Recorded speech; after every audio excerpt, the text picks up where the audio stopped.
So let's start with the drums. I have a simple drum loop, a drum pattern that I have, just that. So the drums have two parts, just that, and they have a second part as well. This is kind of, this is missing a kick, like the kick over here that is missing. And then it also has a third step where I just added a conga and a double step on the last kick. So it's like, just like that. So that's my kick. And then I also have a shaker loop that I have over here. Let me just solo it so you can listen to it. That's right here. But as you can see in the arrangement, I let it start playing around after a minute or so. And my next pattern is the pad.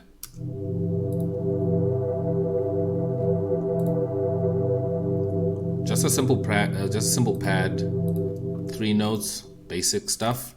And then I have this log drum. So what's awesome about how I approached the bass line of this track is I originally had the first log bass. This is from my preset, my FL Studio preset pack. I'm gonna put a link to where you can download it from my store.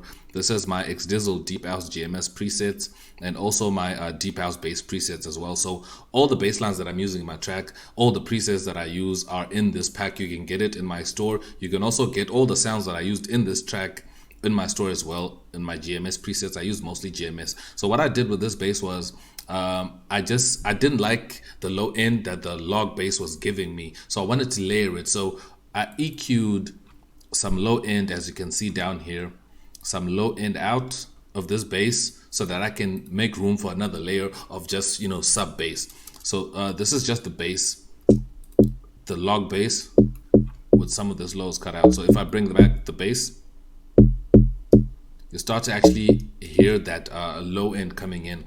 So if I now move to the bass that's from the E flute,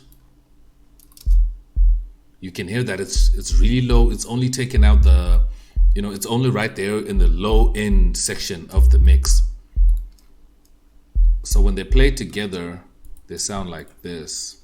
Let's see if I can play them together.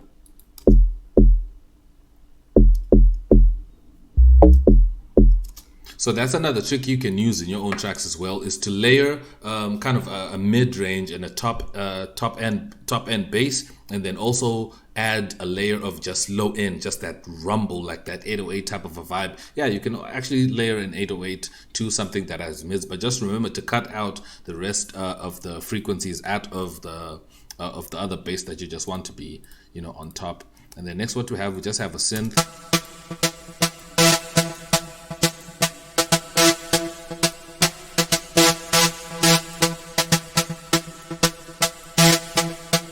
So it's just really short notes. Like you can see, it's just really short notes that I put in there using the Big Room synth in GMS. I used a lot of GMS in this project. And the next one we have a plastic pluck.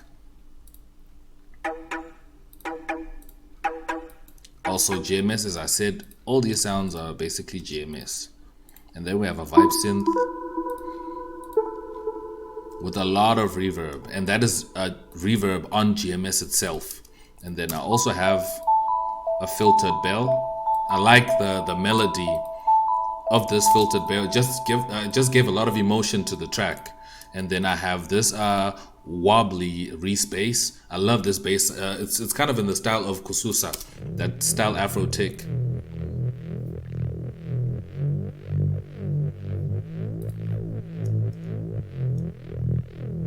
So it's bringing back a lot of bass into the track. So when this comes in, I cut out the log drum and I cut out that low end bass so that this just dominates and kind of transitions the track into the break when it comes in. But I'll show you the arrangement. I just want to go through all the tracks and all the patterns that I have. And then now this is the cymbal and the extreme, like the fast hi-hat that I added to this. Just like that, to add more intensity.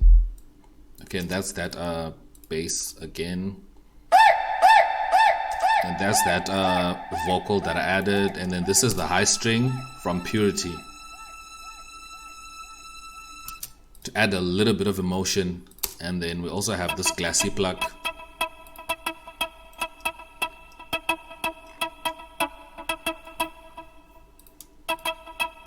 Simple stuff. And this was just a little bit of a build-up. Kind of a riser effect. I like to use chords because some of these rising effects, kind of sound so generic and too common, like everybody uses them. So it's always good to make your own using strings. So I use the preset Horrible Strings. You can also find this in my GMS presets as well. So now let's move on to the arrangement and how I put all of this together, because that's basically all the patterns that are in here. And I did a lot of automation and all that. So for the first minute of this track is just the intro. This is basically just the beat starting up.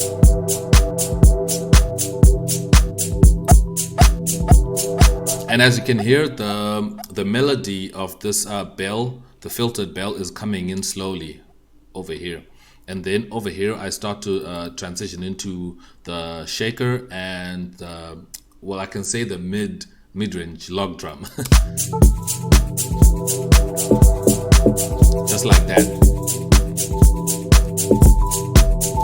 And then after a minute and a half, that's when I add my low end bass to really kick in that rumble.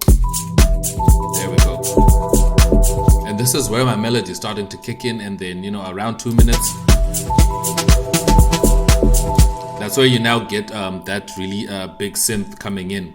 And before 3 minutes, I now throw everything in and give a build up, because the respace is actually building up. That's the automation that you see here. So it's not just dropping in, but it's actually coming in slowly. And I'm also automating the cutoff of the wobbly bass. So it's also just coming in with the cutoff rising as well. So let me see if I can show you what the cutoff is doing. The cutoff is this one here. So it's just adding a little bit of,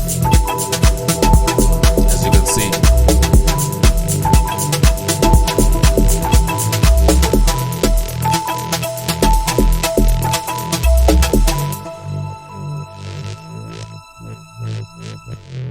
So that's just what I did to this bass to give it kind of a building up feel, because we're getting to some kind of a climax and then get to the break where everything is going to come together. And then I gave it a little bit of an interesting comeback. Like, I'm not sure if I can call this a drop, but it's basically a break that has kind of a empty drop. Let me just play it back for you. Check the silence over here.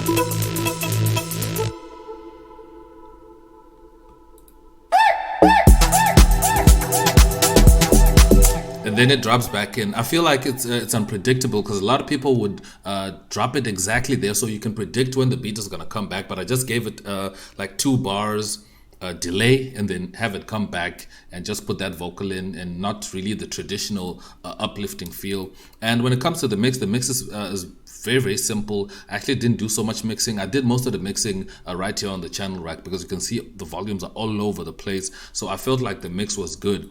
And right here on the master, I just used initial audios, master suite. If I play it back,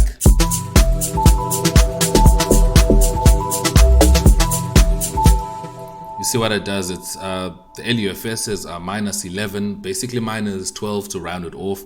And I took out some of the mid-range, because all the synths, when they come together, they give a lot of powerful mid-range. And I cut down just a little bit of the lows and raised the highs, and also just monoed frequencies from 86 hertz going down, and just raised the stereo image also. And I also added a little bit of compression and softened it a lot, because I wanted the track to have body, especially when it breaks down. And I added total harmonic distortion as well, just to give it a little bit of power. So this is a minimal track. It's not like a really big, heavy track with a lot of effects and a lot of play with the synthesizer and all that. I really enjoy making tracks like this where it's very minimal, because I can release this more often instead of me working on a track for a whole week or a whole month, and then when I drop it, it's like, okay, what have you been doing this whole time, you know? So that's it. That's just how the track, you know, came together and how I made it. So if you want to listen to the track, I'm going to put a link to where you can listen to it and check it out. And, you know, let me know what you think in the comments. So thank you guys so much for watching. Check out my store if you want to get all these sounds that I used. I used only my sounds from my drum kits and my presets as well. So check that out and you can get you some nice stuff and get to producing. Thank you guys so much for watching. If you're new, subscribe. But I'm going to check you out in my next video. I'm X and I'm out. Peace.